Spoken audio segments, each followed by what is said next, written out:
이 시간 여러분과 함께 말씀의 바다에 기도의 항해를 하자, 이 말씀의 바다에 기도의 항해를 하자라는 제목으로 함께 말씀 나누고자 합니다. 저는 이제 분당 우리 교회에 부임하고 나서 이 한 달여 시간이 조금 지나고 있습니다. 이제 성도님들께 이제 대면 신방도 하고 전화로 이렇게 신방을 하면서 성도님의 상황들을 이렇게 조금씩은 가까이 이렇게 알 수 있었던 것 같습니다. 그리고 다락방이 이렇게 개강을 하면서 순장님들과 이렇게 소통도 하게 되어지고, 또 순장님을 통해서 목양일지를 또 이렇게 받고 또 연락하면서 이 성도님들의 상황들을 이렇게 조금씩은 살펴볼 수 있죠. 그런데 이제 대부분의 많은 성도님들의 삶을 우리가 보게 되면 정말 일부의 어떤 성도님들의 삶은 그래도 안정되고 평탄한 삶을 이렇게 살아간다라는 생각도 들긴 합니다. 그런데 대부분의 많은 성도님들의 삶을 바라보게 될 때 참 많이 이렇게 녹록지 않은 삶들, 정말 많은 기도의 제목들을 가지고 있다라는 것을 보게 되죠.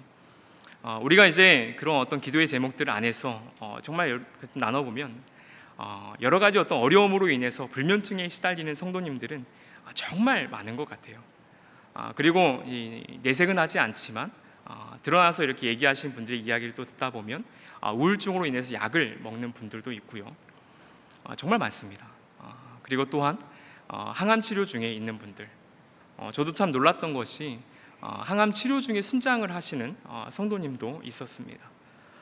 그리고 이제 성도님들의 삶을 이렇게 볼 때의 경제적인 어려움들, 그리고 그 안에 또 집에 대한 문제, 또 가게를 개업하고 나서 또 기도하는 여러 가지의 제목들, 또 이렇게 기도의 제목을 나누다 보면 조금 깊어지는 가운데에 가족 안에서의 겪는 어려움들 또한, 부부의 관계라든지 아니면 이제 이 자녀들과의 어떤 문제들, 관계가 어그러지고 어떻게 이 문제를 헤쳐나가야 할지 참 이렇게 막막한 상황 가운데에 기도의 제목을 나누기도 합니다. 그리고 그 자녀에 대해서 신앙의 문제라든지 진로의 문제들, 그런 어떤 기도의 제목들이 우리 가운데 참 많이 있죠.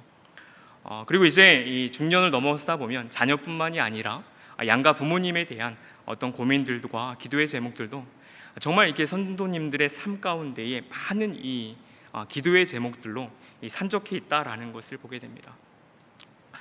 제가 사역을 하면서 그런 어떤 기도의 제목을 듣다 보면 여러분, 제가 어떤 마음이 들 것 같아요? 생각보다 많이 이게 제 자신에 대해서 무기력함과 연약함을 느끼게 됩니다. 그러니까 이 성도님들 기도의 제목을 계속 듣다 보면 내가 거기에 대해서 정말 기도의 제목으로 풍성해지는 어떤 그 은혜는 있지만 하나님, 정말 제가 할 수 있는 게 아무것도 없군요. 끊임없이 무기력해졌고 정말 연약함을 하나님 앞에 토로할 수밖에 없는 것 같아요. 근데 그러한 삶 가운데서도 그래도 하나님 앞에 붙들 수 있는 것은 무엇이냐면, 나는 비록 연약하고 부족하지만 하나님은 전능하시지 않습니까? 하나님은 그래도 모든 것을 좀 잘 아시지 않습니까? 그 전능하신 하나님을 더욱더 붙잡으면서 하나님의 긍휼하심을 구하고 기도할 수 있다는 거죠. 그리고 그것이 어떻게 보면 이 교회 공동체 안에서 우리가 하나 된 이 신비인 것 같습니다. 제가 참 좋아하는 말 중에 하나가 이 같은 성령이라는 말입니다. 같은 성령. 내 안에 계신 성령님과 또 내가 같이 이렇게 목양하고 있는 성도님의 그 안에 성령님이 같은 성령이기 때문에 같은 성령 안에서 그분의 마음을 함께 느끼며 기도하고 나아갈 때 비록 나는 연약하고 부족하지만 성령님께서 도와주셔서 전능하신 하나님의 도우심으로 인해서 그 문제들이 그래도 해결을 받다거나 아니면 해결이 좀 더디게 온다 하더라도 그 시간들을 이렇게 잘 견딜 수 있도록 하나님께서 이렇게 위로해 주시기를 바라게 되는 거죠. 그래서 사역자이기 때문에 하나님의 말씀을 가지고 또 기도하면서 성도님들을 위로할 때가 많이 있습니다. 그럴 때 정말 놀라운 경험들을 할 것은 무엇이냐면, 오늘 시편의 말씀처럼 이렇게 고백할 수 있는 거죠. 하나님, 제가 그 안에서 하나님의 소망을 보았습니다. 그리고 이 말씀을 통하여서 하나님 고난 중에 위로하심을 경험하게 되었습니다. 뿐만 아니라 이 말씀을 통하여서, 그리고 성도와의 어떤 중보 기도를 통하여서 하나님, 다시 내가 이렇게 살림, 건짐을 받았습니다. 그런 고백들을 성도님들과 함께 나눌 때 참 사역자로서도 그렇고 한 명의 성도와의 이 교제를 통해서 풍성한 어떤 교제를 누리는 것은 참 유익한 저에게 있어서 경험인 것 같습니다. 오늘 말씀을 한번 살펴보고 그걸 좀 나누고자 하는데요. 오늘 47절에 보면 이렇게 말씀은 시작을 합니다. 내가 사랑하는 주의 계명들을 스스로 즐거워하며라고 말하죠. 내가 사랑하는 주의 계명들을 스스로 즐거워한다라고 시인은 고백합니다. 먼저 이제 앞서 이 시인은 이 말씀에 대해서 어떻게 고백을 먼저 하냐면요, 42절에서 내가 주의 말씀을 의지합니다라고 표현해요. 그리고 43절에서는 주의 말씀을 바라봅니다라고 말합니다. 그리고 45절에서 주의 말씀을 내가 구합니다. 그러니까 주의 말씀에 대해서 시인은 어떤 고백을 하고 있냐면, 내가 주의 말씀을 의지하고 바라보고 내가 구하고 있습니다라고 말하고 있는 거죠. 그렇게 고백한 다음에 시인은 이 말씀에 대해서 뭐라고 표현하면, 내가 주의 말씀에 대해서 정말 이렇게 사랑합니다라고 말해요. 사랑합니다. 여러분, 주님의 말씀 사랑하십니까? 아멘 소리가 작죠. 다시 한번 물어볼게요. 정말 주님의 말씀 사랑하십니까? 그 말씀을 정말 이렇게 사랑한다라는 건, 우리가 통상적으로 정말 예수님을 사랑하느냐, 십자가를 정말 붙들고 있는가, 때로는 이렇게 그 질문이 너무 쉽게 여겨지기도 하고 때로는 무겁게 여겨지기도 하지만, 정말 이 시편의 이 기자의 고백처럼 내가 주의 말씀에 의지하고 바라보고 내가 구하면서 그 제 마음의 자세는 무엇이냐면, 주님의 말씀을 내가 정말 사랑합니다 라고 고백하는 거죠. 근데 이 사랑합니다 라는 표현이요, 이 원어를 보면 아베티라고 되어 있어서 이 원형이 아부입니다. 아부. 아마 많이 들었을 텐데요, 이 사람과의 관계에 있어서는 남녀 간에 정말 이렇게 허물이 없는 인격적인 관계의 사랑을 말하죠. 하나님과의 관계에 있어서도 전 인격적인 이 사랑을 고백하는데요, 비슷한 용례가 어디에 쓰이냐면 신명기 6장 5절입니다. 신명기 6장 5절 같이 한번 읽어볼까요? 시작. 너는 마음을 다하고 뜻을 다하고 힘을 다하여 내 하나님 여호와를 사랑하라. 여러분 잘 알고 있는 말씀이고 또 암송하고 있는 분도 있죠. 그러니까 시인은 이 하나님의 말씀을 사랑하는 마음을 어떻게 표현할 수 있냐면, 이 신명기의 말씀을 토대로 다시 한번 고백한다면, 내가 주님의 말씀을 사랑함이 어떠하냐면, 내가 마음을 다하고 뜻을 다하고 힘을 다하여서 주님의 말씀을 전 인격적으로 사랑한다라고 말하는 거죠. 여러분 이렇게 지금 주님의 말씀을 사랑하십니까? 힘을 다하고 뜻을 다하고 정말 이 모든 이 전 인격적인 것에 이 하나님 말씀에 내가 반응하고 있는가? 그래서 70인역을 보면 이 부분에 대해서 뭐라고 번역을 하냐면요, 지극히 사랑하는 주님의 말씀이라고 합니다. 그러니까 이 사랑하는 그 앞에 내가 이 지극히 사랑하는 말씀이다라고 이렇게 표현을 합니다. 그리고 나서 이제 48절에 오면 이 사랑하는 말씀에 대해서 이 시인은 몸으로 이렇게 반응을 하는데요, 말씀을 보시면 이렇게 말하죠. 또 내가 사랑하는 주의 계명들을 향하여 내 손을 들고 주의 율례들을 작은 소리로 읊조립니다. 이 사랑하는 말씀에 대해서 몸으로 어떻게 반응하면, 첫 번째로 그 말씀을 향하여서, 계명을 향하여서 손을 이렇게 들고 있다라고 말해요. 손을 들고 있다. 손을 든다라는 것은 높인다라는 의미도 가질 수 있겠죠. 그리고 내가 그 말씀을 받아들인다라는 것도 가질 수 있습니다.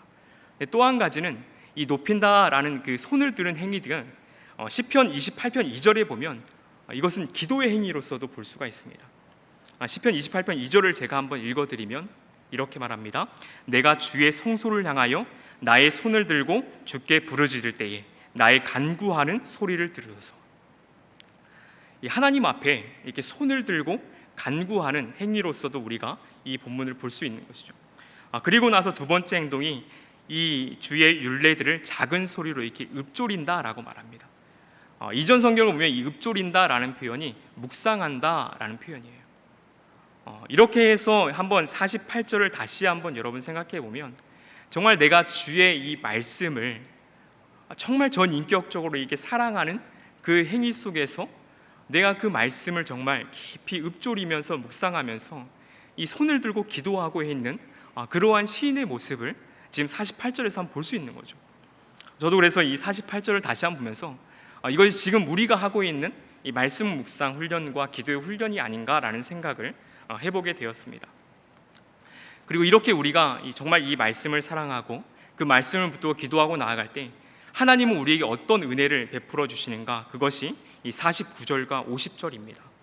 그래서 이 말씀 속에서 보게 되면 주께서 내게 소망을 가지게 하시는 것, 내가 그 말씀을 붙들고 나아갔을 때에 말씀을 붙들고 기도하고 나아갔을 때에 하나님께 우리에게 베푸시는 그 큰 은혜는 무엇이냐면 정말 이 소망을 바라보게 하신다라고 시인은 말하고 있는 것이죠. 뿐만 아니라 50절을 보게 되어지면 이 말씀을 붙들고 기도할 때에 고난 중에 위로를 경험하게 되어지고 그리고 이 말씀을 붙들고 살아가는 기도의 삶은 나를 살린다라고 말합니다. 근데 한 가지 단어를 여러분 더 하나 살펴보면요, 여기에 이 고난 중에 위로라는 표현이 있습니다. 그냥 봐도 참 좋죠. 고난 중에 위로라는 말. 근데 이 위로라는 말을 저도 이제 말씀을 준비하면서 다시 한번 봤는데요. 위로라는 말이 네아마티라고 해서 이 원형을 보면 이 네하마라는 말입니다. 네하마. 그 뜻이 무엇이냐면 깊이 숨을 쉬게 한다라는 표현입니다. 깊이 숨을 쉬게 한다. 그러니까 이런 상상을 해볼 수 있어요. 여러분 정말 힘든 순간들이 이렇게 왔을 때에 숨이 턱 막히는 순간들을 경험할 수 있지 않습니까? 숨이 턱 막히는 순간, 내가 감당할 수 없는 그러한 충격들이 경험되어졌을 때 숨이 이렇게 턱 막히게 되어지죠. 정말 극적으로 가게 되어지면 공황장애를 경험할 수도 있겠죠. 그러니까 숨이 이렇게 턱 막히는 그러한 현실의 상황 속에서 하나님께서 어떻게 해주시냐면 깊이 이렇게 숨을 쉬게 해주신다라는 것입니다. 그러니까 이 고난 중에 위로라는 것은 어떤 표현이냐면 그러한 표현이라는 거죠.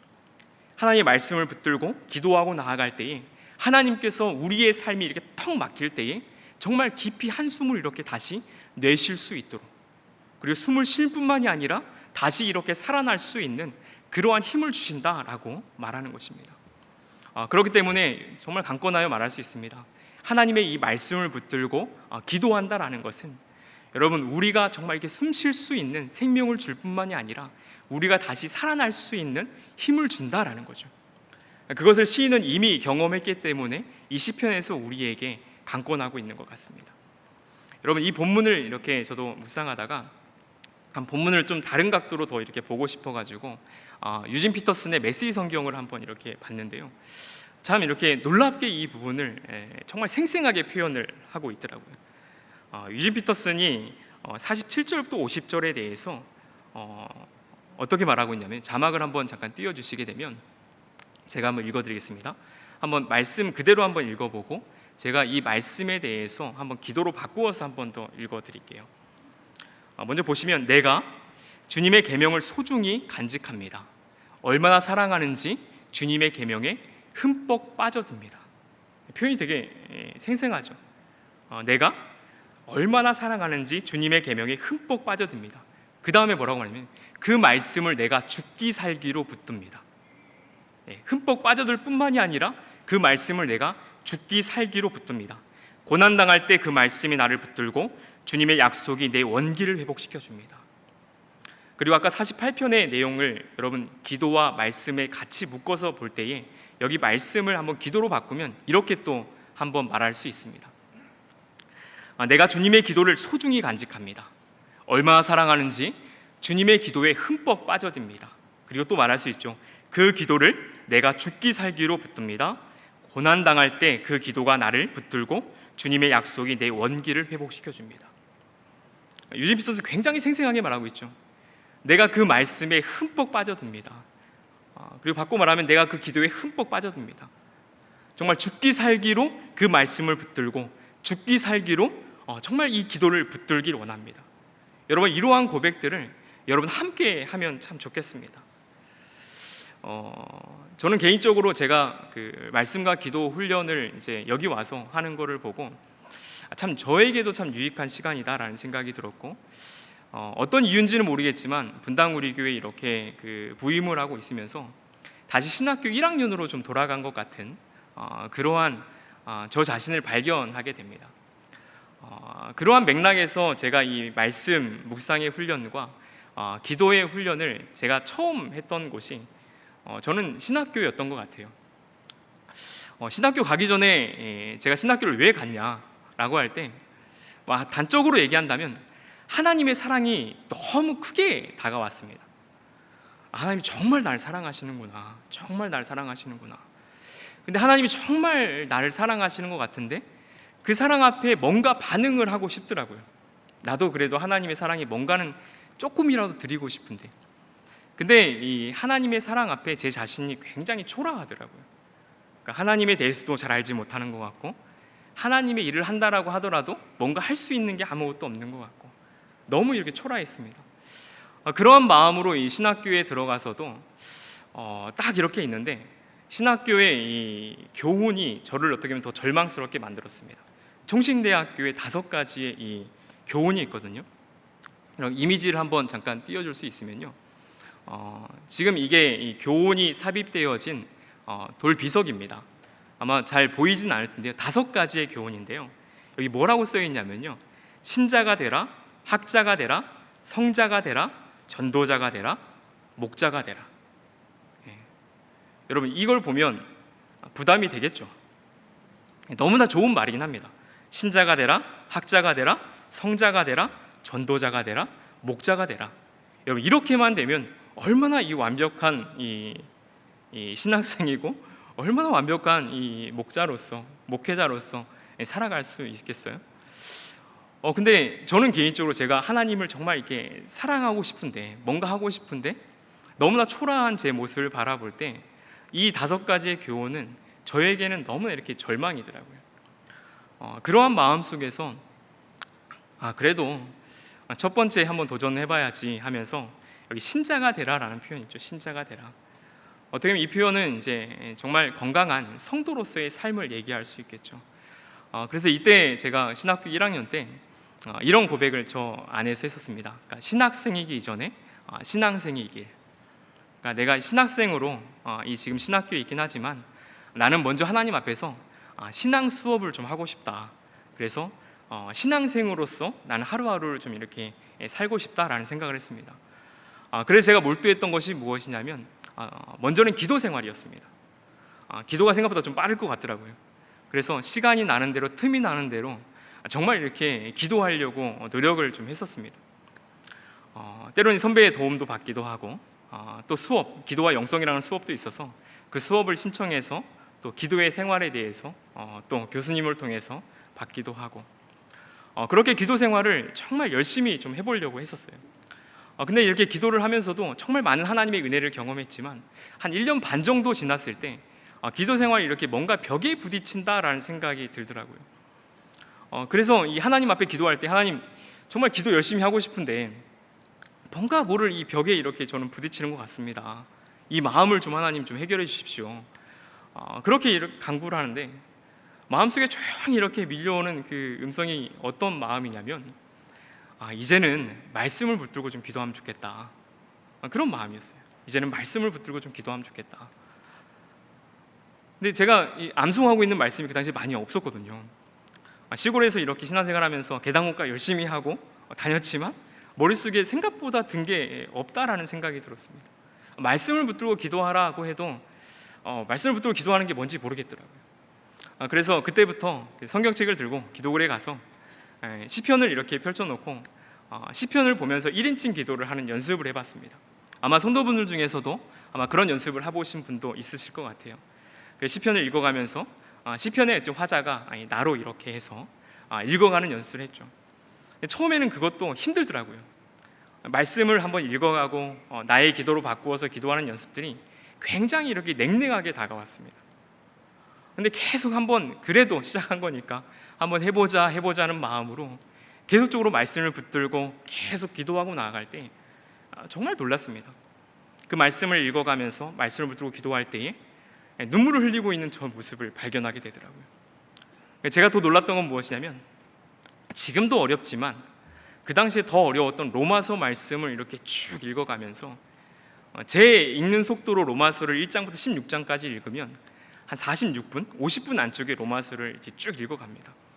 근데 그때 로마서 말씀을 쭉 읽어가면서 기도하는 마음으로 계속 읽어갈 때 제가 로마서 말씀을 읽어가면서 눈물을 흘리더라고요. 저한테는 그게 정말 충격이었습니다. 그리고 또 한편으로는 말씀을 붙들고 기도하는 저에게 있어서 하나님이 저에게 줬던 이 선물과도 같았던 순간이기도 합니다. 그러니까 그 장면이 저에게는 너무나 이렇게 생생하게 지금도 선물같이 이렇게 기억되는 것 같아요. 그리고 이제 한 구절 말씀 묵상을 우리가 지금 이렇게 하고 있는데요. 그런 가운데 제가 한 구절 말씀 묵상을 이렇게 생각할 때 제가 신학교 시절 때에 가장 많이 이 한 구절 말씀 묵상을 했던 것이 무엇이냐면 갈라디아서 2장 20절입니다.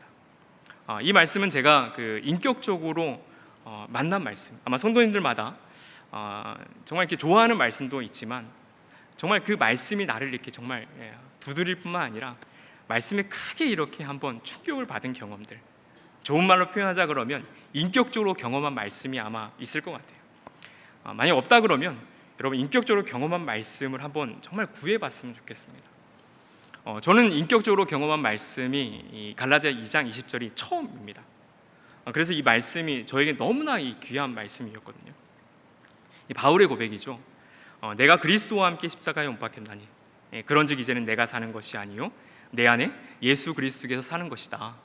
이제 내가 육체 가운데 사는 것은 나를 사랑하사 나를 위하여 자기 자신을 버리신 하나님의 아들을 믿는 믿음 안에서 사는 것이다. 제가 이 말씀을 정말 이 신학교 다닐 때 이 왼손에다가 정말 열심히 적었습니다. 지워지면 또 적고 그 말씀 보면서 묵상하고 계속 기도하고, 그리고 혼자 기도하러 이렇게 산에 올라갈 때면 이 찬양이 있거든요. 좀 올드하긴 하지만 불러보면 이렇습니다. 내가 그리스도와 함께 십자가에 못 박혔나니 그런즉 이제 내가 산 것 아니요 오직 내 안에 예수께서 사신 것이라. 이제 내가 육체 가운데 사는 것은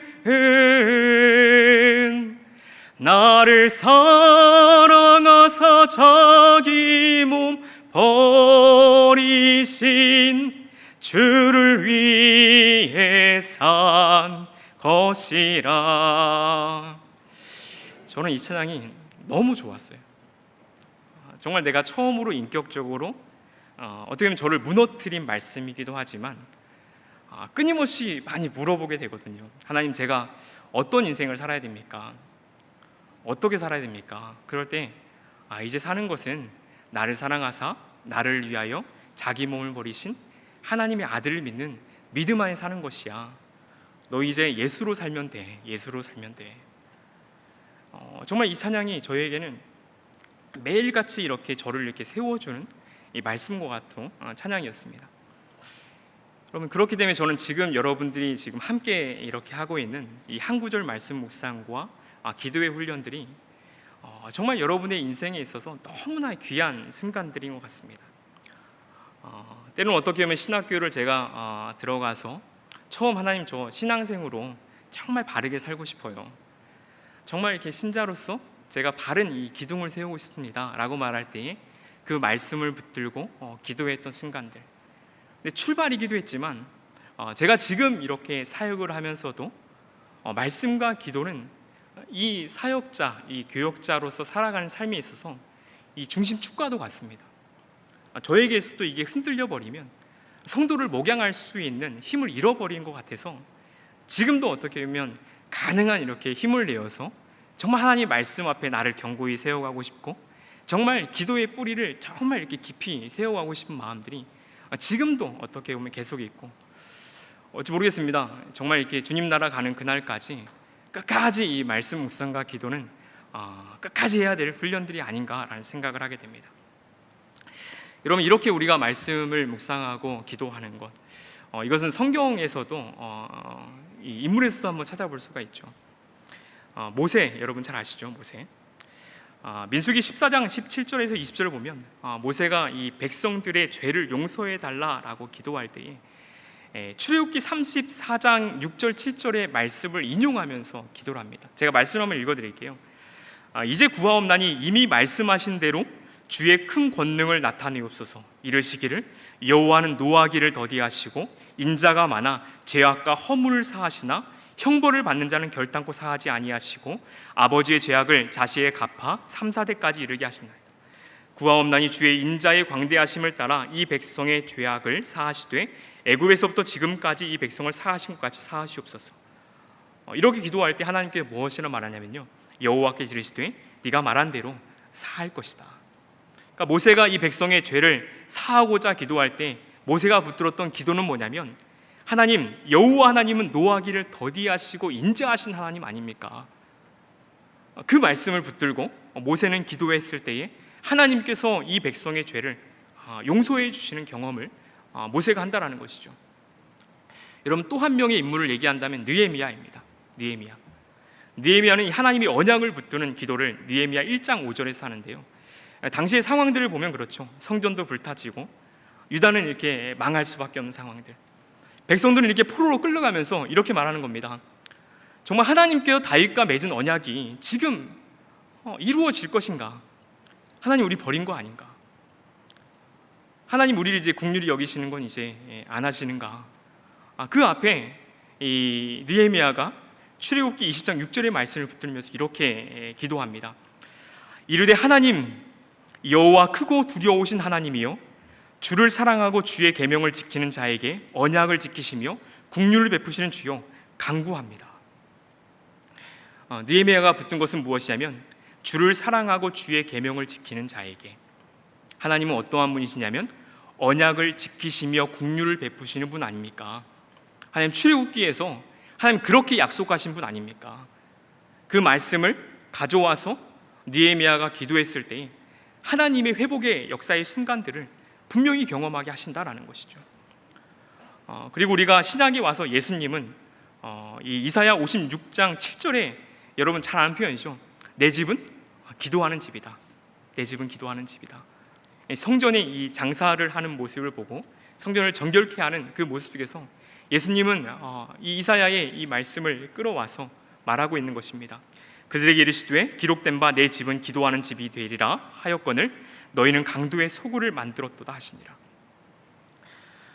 여러분, 이 외에도 우리가 이 성경을 찾아보면 정말 이게 말씀을 붙들고 기도하는 것은 정말 많이 볼 수 있습니다. 아브라함, 이삭, 야곱에서는 수도 없이 살펴볼 수 있는 것이죠. 아브라함의 하나님, 이삭의 하나님, 야곱의 하나님, 그 하나님을 외친다라는 것은 결국은 그들과 언약을 맺었던 하나님을 다시 한번 붙드는 기도를 하고 있는 것이죠. 이스라엘 백성과 끊임없이 언약을 갱신했던 그 하나님의 그 언약을 붙들고 약속을 붙들고 기도하는 것, 그리고 그 성취자로 오신 예수 그리스도를 붙들고 기도하는 것, 결국 하나님의 말씀을 붙들고 기도할 때에 하나님의 은혜는 분명히 경험되어진다라고 확신할 수가 있습니다. 제가 이 고난 중에 위로다, 그 말씀이 우리를 살렸다라고 이렇게 표현할 때 제가 가장 기억나는 것은 어머니입니다. 아마 가정마다 참 큰 어려움들은 다 있었겠죠. 저도 이 어머니의 이 모든 상황이나 가정의 상황들을 다 얘기할 수 없지만 제가 이제 신학교에 오고 나서 어머니의 속마음을 좀 이렇게 들을 수 있었습니다. 지금도 뭐 새벽 2시든 3시든 그냥 기도하러 하나님 깨워주시면 기도하러 가셨다가 또 일을 시작하시는데 어머니가 정말 그 말씀을 하시더라고요. 그러니까 이 말씀 그대로 말씀하시지 않았지만 정말 그때 하나님 말씀이 아니었으면 나는 죽었을 거야. 그때 하나님이 기도할 때 살려주시지 않았으면 내가 경제야 죽었을 수도 있다 라는 말을 신학교에 제가 와 있을 때 어머니가 말씀하셨거든요. 저는 몰랐습니다. 그러니까 힘든 건 알았지만 정말 목숨을 끊을 정도까지였을까라는 것은 제가 느끼지 못했던 것 같아요. 근데 성도님들의 삶을 보면 정말 그렇죠. 정말 이렇게 목숨이 위태위태한 경우들을 보게 될 때도 있습니다. 정말 쉽지 않은 말일 수 있지만 여러분, 그러한 순간에서도 우리가 하나님의 말씀을 정말 붙들고 기도의 현장에 나아갔을 때에 정말 고난 중에 다시 한번 숨을 쉴 수 있는 은혜를 우리 가운데 허락해 주실 것이고, 정말 그렇게 나아갔을 때 하나님께서 살려주셨습니다 라는 말을 우리는 함께 고백할 수 있는 것 같아요. 그리고 한 가지를 더 여러분 말한다면, 저는 지금 이 말씀 묵상과 이 기도를 같이 하는 게 너무 행복한 것 같습니다. 저는 신학교 때 제가 혼자 했기 때문에 좀 외로웠었거든요. 그리고 밤늦게 혼자 기도할 때 너무 외로워서 선배에게 전화를 해서 같이 기도해 달라고 부탁했던 적도 있었습니다. 근데 이거를 공동체적으로 함께 한다라는 것이 참 저는 저에게 있어서 참 유익한 시간을 보내는 것 같고, 그 유익함을 성도님들이 함께 깨달으면 너무 좋을 것 같아요. 왜냐하면 말씀과 기도의 결실이 여러분 어디에 있냐면, 제가 자료 하나를 그대로 좀 읽어드리고자 하는데요, 한국교회 부흥의 근간이 되는 평양대부운동, 아마 들어보셨을 것 같아요. 평양대부운동 자료 그대로 읽어드리면 1903년 원산대부운동도 일종의 사경회였던 말씀을 붙들고 기도하는 기도회에서 발흥했고, 1907년 평양대부운동 역시 그해 1월에 열린 평안남도 사경회 동안 일어났다. 1890년부터 사경회가 널리 시행되면서 말씀과 기도를 통한 영적 각성이 서북 지역에서 두드러나기 시작했다. 미국 개혁주의 역사가 조지 말드슨이 지적한 것처럼 사경회가 미국 부흥운동의 토양을 제공했듯이 한국 사경회도 한국교회 부흥운동의 밑거름이 되었다. 때문에 한국교회 부흥운동은 말씀과 기도를 통한 전형적인 부흥운동이다. 놀라운 영적 각성운동이다. 평양대부운동은 말씀과 기도를 통한 철저한 회개운동이었다. 여러분, 우리가 공동체적으로 함께 말씀과 이 기도를 붙들 때 정말 이렇게 놀라운 경험들을 하나님께서 분명히 하시게 하는 것 같아요. 여러분, 그것을 우리가 기대하면서 정말 이 시간들을 함께 보냈으면 좋겠습니다. 말씀을 마무리하겠습니다. 여러분 아마 추천도서로도 받았던 E.M. 바운즈라는 그런 사람이 있는데요, 그분이 이렇게 말을 했습니다. 하나님의 말씀은 기도를 잘하게 할 양식입니다. 하나님의 말씀은 기도를 잘하게 할 양식입니다. 그래서 여러분에게 이렇게 말씀드리고 싶습니다. 우리의 인생이 때로는 정말 험난한 바다와 같다라고 표현을 하죠. 그런데 이 험난한 바다와 같은 곳을 여러분 말씀의 바다로 이렇게 채워봤으면 좋겠습니다. 그래서 설교의 제목을 말씀의 바다에 기도의 항해를 하자라고 저도 외치고 있고, 여러분도 정말 이 말씀의 바다로 채워지고 그 말씀의 바다에서 기도의 항해를 할 수 있는 여러분이 되었으면 좋겠습니다. 그리고 한번 따라하죠. 유진 피터슨의 그 말을 한번 따라해 보고자 하는데요, 같이 한번 따라해 볼게요. 말씀과 기도에 흠뻑 빠져들겠습니다.